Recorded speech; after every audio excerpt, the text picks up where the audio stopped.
And I came to speak to somebody today who has some triumph in your life, but you've also got some trouble. You've got some joy in your life, but you've also got some sadness. Along life's way, along this journey that we're on, God does not promise that it will all be good. Now, he did say in Romans 8:28 that he works all things together for the good of those who love him and are called according to his purpose. But based on the construct of that sentence, I take it to mean that if he has to work all things together for the good, that assumes that everything is not good before he gets a hold of it. That means there must be some stuff that's good, some stuff that's not. And what he does is he takes what's living and what's dying and he makes it all work together for the good to bring forth his purpose in your life. Say amen to that. If you've lived a little while, if you've ever lost anything, if you've ever been hurting but had to smile, if you've ever had something to celebrate about, and if you wait until it's all good in your life to give God praise and to be happy and to celebrate victories and to have peace in your heart and to enjoy what God has given you, you never will. Because it's never all good. Always in our lives, there's something being born, there's something dying. I have to accept as the pastor of a church, there are always going to be new people coming in and some people leaving. God bless them both, because God knows the ecosystem of his intention for my life. And he knows how to make certain things leave and certain things come, but he'll never leave me alone. That's one thing I can count on, that whether something's dying or whether something's being born, God is superintending my life, and he sees every loss and he sees every gain, and he measures all my pain, and he catches every tear, and he knows what to give to me, and he knows when to give it to me, and he knows what he's assigned me, and he knows when to fulfill the order that he's placed on my life. That's verse 1.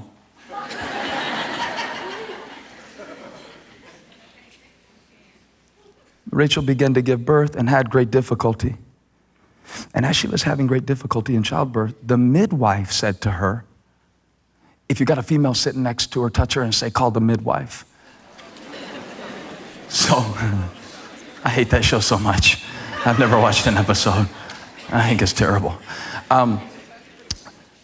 The midwife said to her, don't despair, for you have another son. God answered your prayer, Rachel. Don't despair, for you have another son. And sometimes we need midwives and people in our lives to help us see that even though we're experiencing pain, God is fulfilling his promise.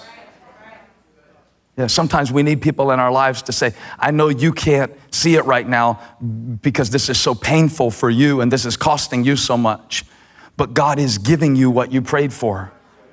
And so she reminds Rachel of that prayer and that promise, don't despair, for you have another son. And as she breathed her last, something in your life is always breathing its last breath as something else is breathing its first.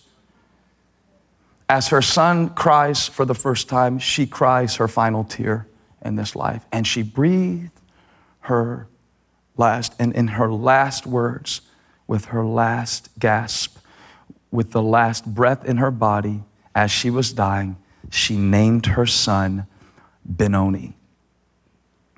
His father named him Benjamin. That's what I want to talk about. I want to talk about Ben-Oni. Ben-Oni. I have a phobia. It's a rather strange one. So go with me. I'm scared to ask people these days who are pregnant or expecting a child what they're planning on naming their child, because these days, people are naming their children, put this in the right words, they're naming their children creative things. Very interesting names.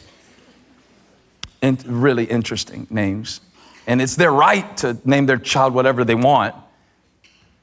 And so the reason I don't want to ask is because I'm not very good at faking. And so if I say, what are you naming him? And they say something that I think is stupid, that's going to get the kid beat up, that's going to cause the kid to have low self-esteem, I'm likely to say something like, oh. And see, that's not the response that they're probably looking for. And so I quit asking people that question because it's just too much liability, honestly. With all the names that people name their children, it's just not a very pastoral thing to go, huh, when someone tells you what they're naming their child. And so I don't want you to tell me your child's name and then I feel like slapping you. And so I just don't ask anymore what you're naming your kid. I just find out in private, and so I can have my own reaction. And so, but it's your right. In fact, my name, it's interesting. My first name is not Stephen. My first name is Larry. My name is Larry Stevens Furtick. Stevens, plural, Furtick Jr. Now, the reason it's Stevens is because my father had his middle name misspelled on his birth certificate. And so rather than correct his birth certificate, he transferred the mistake on his birth certificate to my birth certificate. So my official name on the passport is Larry Stevens Furtick Jr. And praise God. But it could have been worse. It could have been worse. Touch somebody, say it could have been worse. Could have been worse. Because what my dad originally wanted to name me is what he had, and thank God for my mom who was in this worship experience, and I'm indebted to her in so many ways that my soul cannot number, but this one is chief among them, because what my father wanted to name me and would have named me, left to himself, my father wanted to name me Clem. Let me tell you why. He wanted to name me Clem because my mother went to Clemson University. My father thought it would be fun, Al, to, when he called my name, say, Clem, son, come here, Clem, son.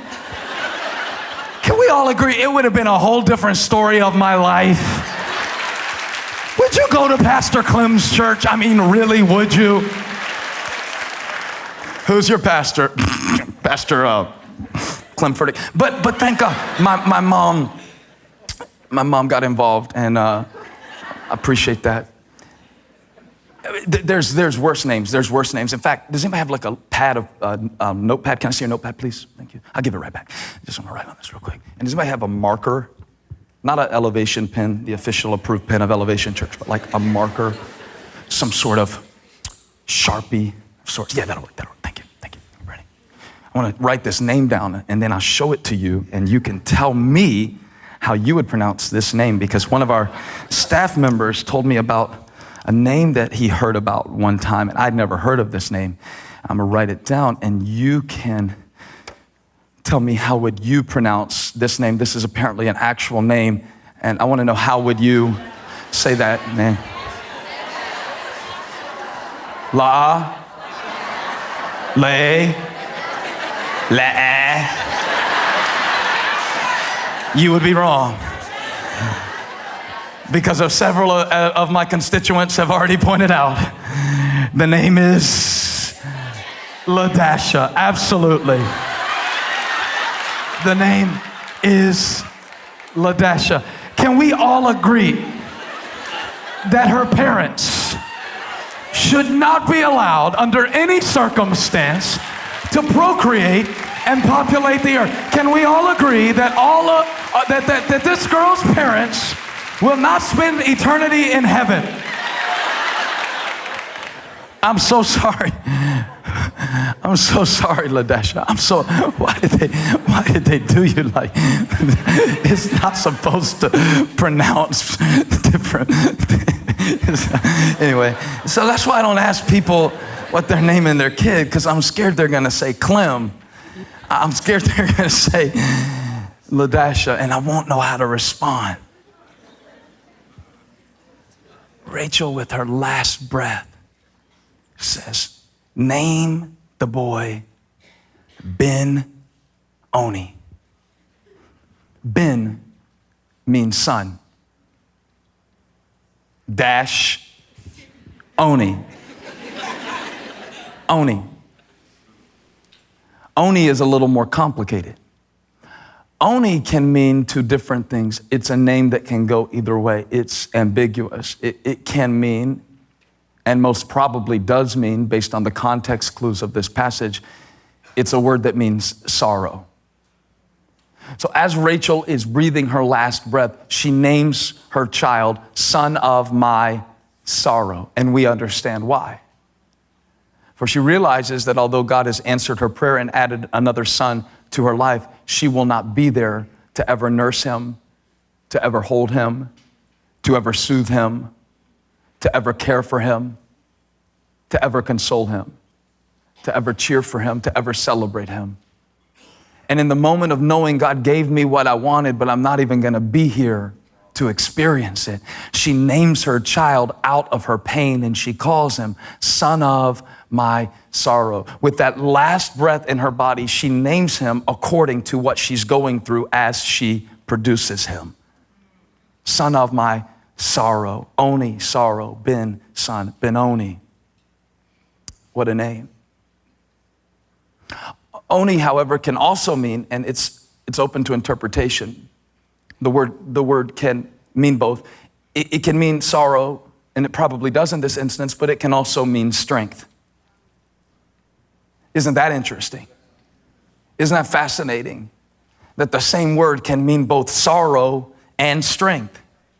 So she calls him Ben-Oni, son of my sorrow, or son of my strength. And I thought, this makes no sense as I was reflecting on it, that the same word could mean something so diametrically opposed, so mutually exclusive. How can it mean both sorrow and strength? But then I started thinking, what if those two things aren't as diametrically opposed as they appear on the surface?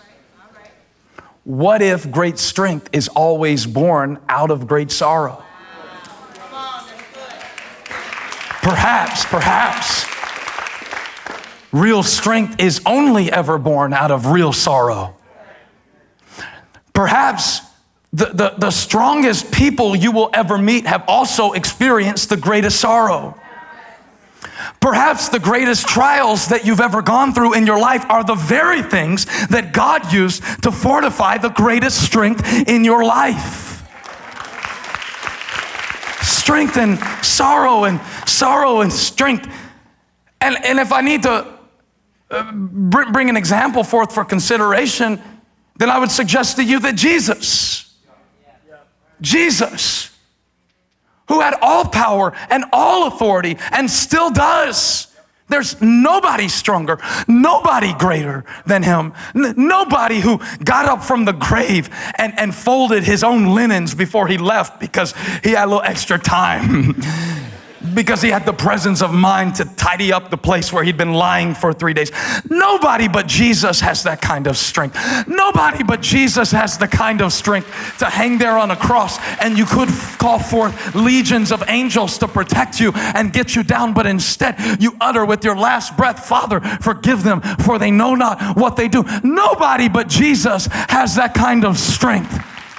Jesus, who is coming again to judge the living and the dead. Jesus, who is coming again on a white horse with a white robe dipped in blood. Jesus, who is coming again to establish a kingdom that can never be shaken. Nobody has power like Jesus. Nobody is strong like Jesus. Nobody. But when Isaiah describes him, he says that he was a man of sorrows, acquainted with grief. See, it was the sorrow of his crucifixion that produced the power and strength of his resurrection. What if strength always comes from sorrow? I'm going to tell you, if you ever see somebody who's really strong, I guarantee you they've been through a lot of stuff, a lot of sadness. I guarantee you, if you ever see somebody who's really strong in this life, I don't care what they do, I don't care what their profession is, I don't care how easy they make it look, I don't care how seamless they've treated the transitions. If you ever see somebody with great strength, bet on it, somewhere, somehow, from somebody, something caused them great sorrow. Tozer said it's doubtful whether God can greatly use a man until he has greatly hurt a man. Sorrow produces strength. And I hope that helps you, because some of you are facing a situation today that is full of great sorrow. I wanted to let you know, however, that if you want to rename your sorrow, you can. And your sorrow today can become your strength for tomorrow.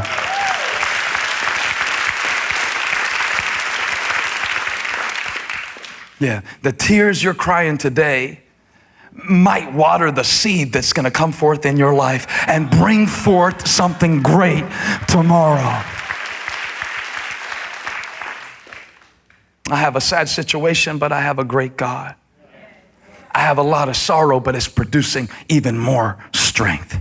And as she breathed her last, for she was dying, she named her son Ben-Oni. But Jacob named him Benjamin. That's kind of rude. Her dying request is call my son Ben-Oni. And Jacob says, no. No.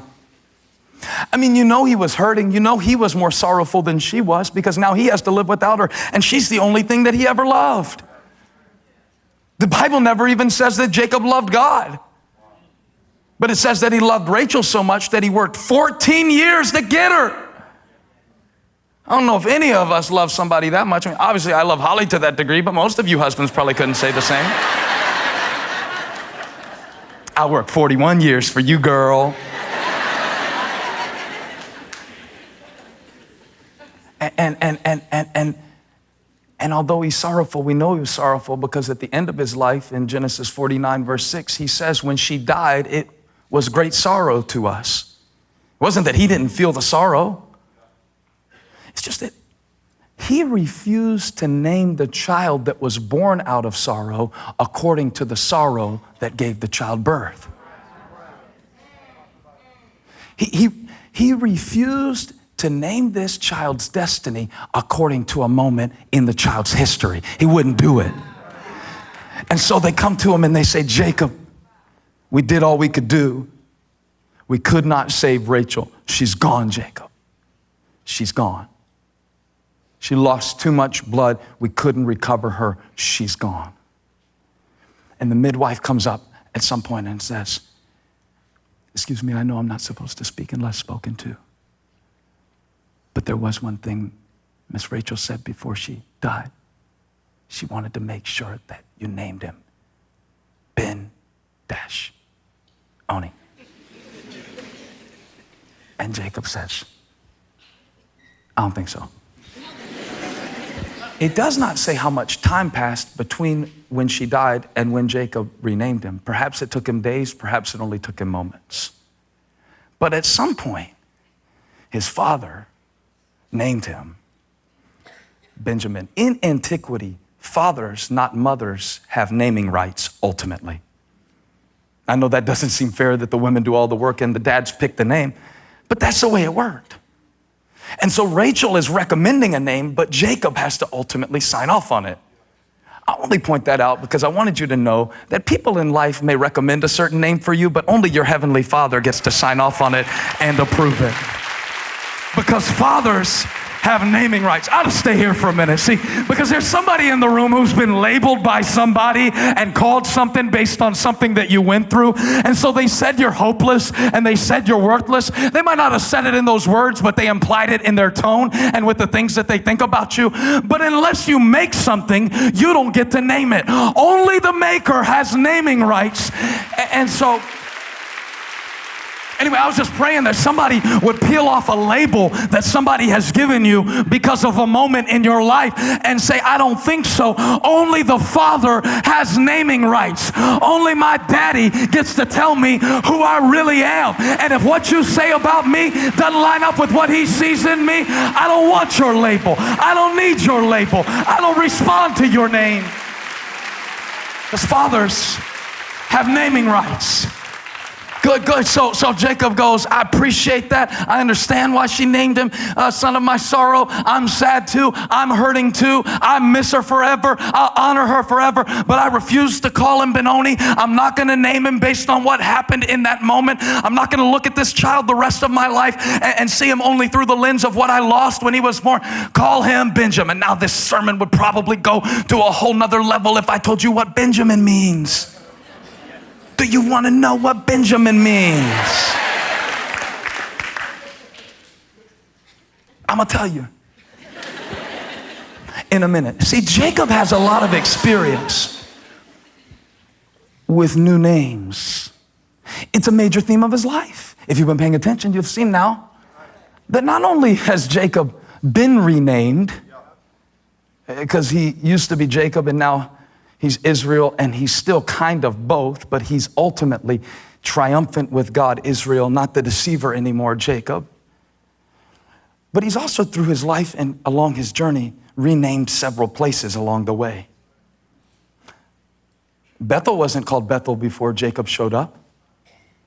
But when he met God at Bethel, he renamed that place. And it used to be called Luz. We called it Loserville the week I preached about it, and talking about how you can rename Luz and call it Bethel, which means the house of God or the gate of heaven. Because wherever God shows up, his presence creates heaven in that situation, even if it's hell. So he called it Bethel. One time when he was running from Esau, this is the second time that Jacob tried this trick. He renamed a place because he opened his eyes and he was really afraid, and he saw armies of angels surrounding him, protecting him. And so he called that place Mahanaim. Mahanaim in Hebrew means encampment of God, because he saw God camped out all around him. And he realized, I'm not in this by myself. I'm not fighting this battle on my own. I thought I was, but then I saw something spiritually that I couldn't see physically. So he renamed the place Mahanaim.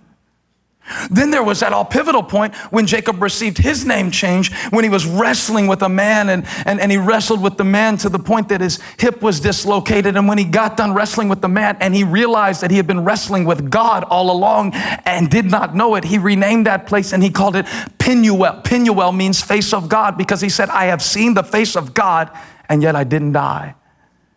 He renamed some places. He had been renamed himself. And now, at the most sorrowful moment of his life, he thinks to himself, wait a minute. If I can rename places, if God can rename me, maybe I can rename this too. And so he calls him Benjamin. I'm trying to figure out if you're ready to find out what Benjamin means yet, because when I saw it, I got so excited.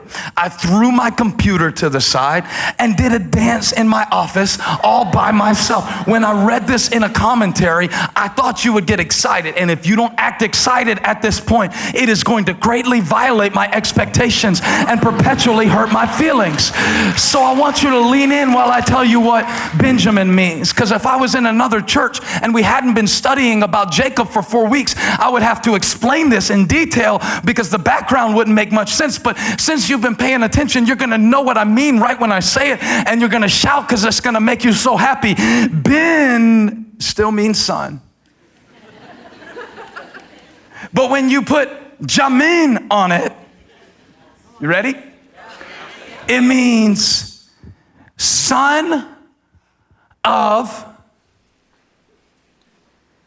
See, because Jacob, no, you got to get it. You got to get it.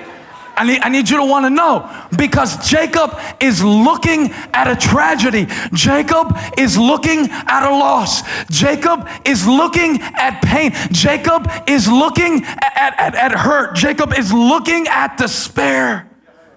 And he said, I think I'll call him Benjamin, son of. Remember when Jacob, it's coming. Remember when Jacob went in to get the blessing that belonged to Esau? And Isaac couldn't see, and Isaac took his right hand and put it on Jacob, which was the hand that was reserved for the blessing of the firstborn. The right hand, no offense to you if you're left-handed. I don't mean to crush your spirit, but the right hand in Scripture is the hand of blessing, the hand of authority, the hand of power, the hand of blessing, the hand of authority, the hand of power. So when he names him Benjamin, now you're ready. Here's what Benjamin means. It means son of my right hand. Oh my God. Oh my God. Oh my God. So Jacob, all of his life, has been trying to get the right hand of blessing. But now, in a situation that other people would have called a curse, Jacob says, hold on a second, I got a right hand too, and it's time for me to use it, and I'm choosing to call this a blessing in my life. Call him Benjamin. Call him son of my right hand. Don't call him Ben-Oni. Take the dash out and call that boy Benjamin. Call it a blessing. Call it a triumph. Come on, call it. Call it. Call it. Call it. Call it. I need you to find 7 people in your general seating area and tell them, call it what you want. Call it what you want. Call it what you want.